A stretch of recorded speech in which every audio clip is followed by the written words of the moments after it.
Do you think that the entire thing was just a Cold War necessity, essentially, by the United States government in order they needed to show that they had been to the moon?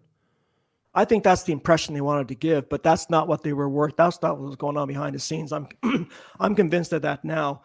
Um, excuse me. Because it seems like they definitely Um, had the motive in terms of the Cold War of wanting to compete with the Russians to just, and everybody's saying it was filmed in a soundstage or whatever. They definitely had the incentive to do that. That's clear, I think.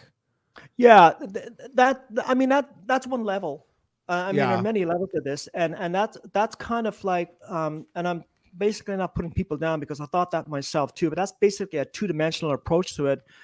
I believe now, from all the research that I've done, that the Russians knew damn well that these missions were faked back in 1969. They knew where they were going to fake it before they even launched Apollo 11.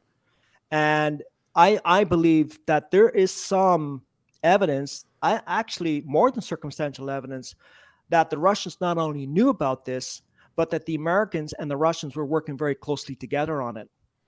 The Russians and the Americans were working together to fake the moon landing.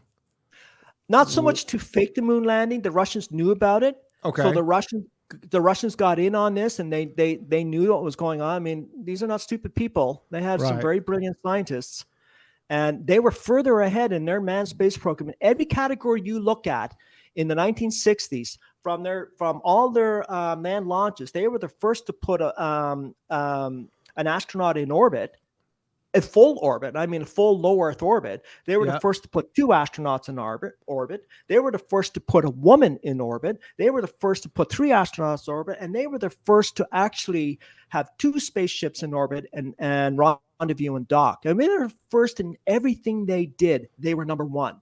Right. So then But why? somehow the Americans came back, Yeah. just shot ahead from a suborbital flight in 1961 and landed a man on the moon in 1969. And when you think about the technological leap that takes, the technological leap that would involve, anybody who sits back, just look at how technology works. Technology doesn't work like that. It's a progression. It's layered on top of each other, just like we see with aviation, we see with ships in aviation, right? You just don't fly across the ocean in a jet. You've got to get there first. So you got there with the one single engine airplane, single engine prop, and then we build from that. Yeah. And then, of course, there's no documents for that left because we don't need those documents because we've already built on that technology. Unlike the Apollo moon missions, it's not just the documents for the Saturn V and the F1 engines that have disappeared.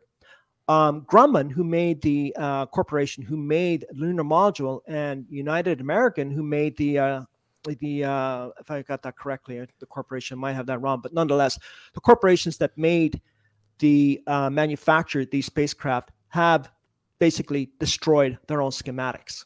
Right. And so just going back to this Russia US kind of alliance, I guess. So if you're saying that they knew about it, what was to what end? What was the purpose of that? Because weren't they? The idea is that they were enemies at the time. Yeah. Right. Yeah. But you're saying they were actually working together. So I guess why? Well, I wouldn't say they're the best of friends. Okay, so I'm not saying that. I'm not saying that they're buddies behind the scenes. What I'm saying is that they both understood the reality. They both play their people. All right. Okay. We were being played. The Russian people were being played. It's a form of control. And I think you alluded to that earlier when you asked me what was the reason. You gave a reason. And I would have to say that that's one of the primary reasons, because it creates an illusion, and it creates a form of control and manipulation. And it's just one part of a whole. The Apollo missions itself doesn't stand alone in this. You have to layer in many other factors. And it takes quite a while to go through all this. But I do believe that the Russians knew about it. In fact, a lot of people don't realize this, but when the Apollo 13 splashed down, and that was the one I mentioned earlier that had the so-called accident. Mm-hmm. To this day, there are two Apollo 13 capsules on display. The question is, where did the other one come from? Yeah. Yeah. So what happened is, and this is all fact, this is again not speculation, there are actual media reports of the Soviet Union at that time handing over what they call a boilerplate command module to the Americans on a Coast Guard. There's actual footage of this.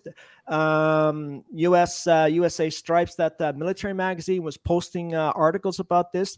The Russians had picked up a command module in the North Atlantic Ocean and brought it back to their one of their military bases in the Soviet Union called Mansk. I think it was the city of Mansk. And they went through a big ceremony of handing that back. But so the question is, where did that command module come from? Well, a boilerplate means that it's a dummy command module. What they use is when they don't want to launch an actual command module and they're just testing a rocket, they put a dummy on top. Yeah. Right. So how is it that there's no record of a missing boilerplate command module? There's no record of that. The only record we have is the Apollo 13 splashdown. But yet the Russians, on the very next day after the Apollo 13 launch, picked up a command module boilerplate that's used for training. How did it get in close proximity to their territorial waters? That's the question. And what do you think? It was just placed there? It was just dropped off? Like it was dropped off for just like this kind of photo op, essentially? Or did the Apollo 13 launch fail? And was that... and that's another option.